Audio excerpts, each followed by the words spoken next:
কসিদা পাঠ করেছে যে মাদ্রাসা সম্পর্কে। আপনারা সবাই শুনেছেন? আমি কিন্তু খুব গভীর মনোযোগ দিয়ে কথাটা শুনলাম। অত্যন্ত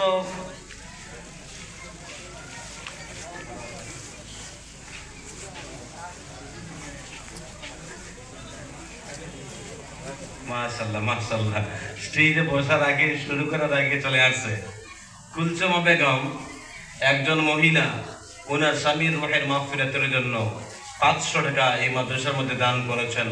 আল্লাহ রাব্বুল আলামিন এই বান্দির দানকে যেন কবুল করেন, বলেন আমিন। সম্মানিত হাজিরিন, আমি সবার শেষে কিছু আপনাদের কাছে চাইব, কিন্তু তার আগে বলি, এই যে সামনে ফাঁক জায়গায় বসে আছেন, পিতার বয়সী মানুষ কত সুন্দর করে আপনাদের সামনে উপস্থাপন করেছেন।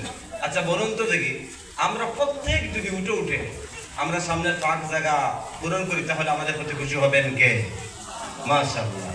আয় আল্লাহ, তুমি দেখতেছ আল্লাহ এই কথাগুলা বলার পর তোমার বান্দার ধৈর্য ধরতে পারেননি। আল্লাহ সামনের ফাঁক জায়গা পূরণ করতেছেন, যত মানুষ সামনের ফাঁক জায়গা পূরণ করতেছেন, তোমার হাবিবের সাথে করে তুমি তাদেরকে জান্নাতুল ফেরদাউসের মেহমান বানিয়ে দিবে, বলেন আমিন।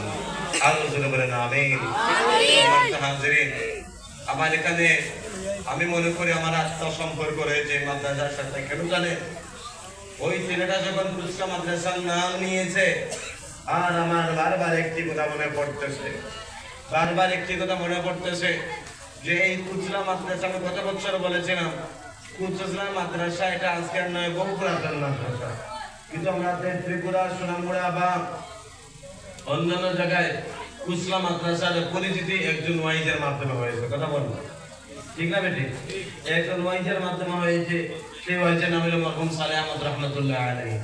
উনি আজকে দুনিয়াতে নাই। উনার এলাকার কজন এখানে আছেন? হাতটা তুলেন। কুসরার কত, আপনার রংপুরের কতজন আছেন? হাতটা তুলেন। অনেক আছেন রংপুরের, হাত নামান।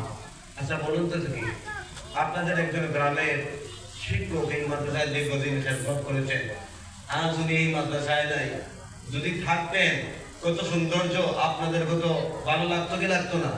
আজকে উনি দুনিয়াতে নাই। আমার শুরুতে ওরা মাহফিলের জন্য, যেহেতু এই মাদ্রাসায় থেকে থেকে উনি দুনিয়া ছেড়ে বিদায় গ্রহণ করেছেন, ওনার জন্য আমরা 3 আমরা কুল ওয়ালা সূরা পড়তে পারবো ইনশাআল্লাহ। আমরা সবাই পড়ি আউযু বিল্লাহি মিনাশ শাইতানির রাজীম।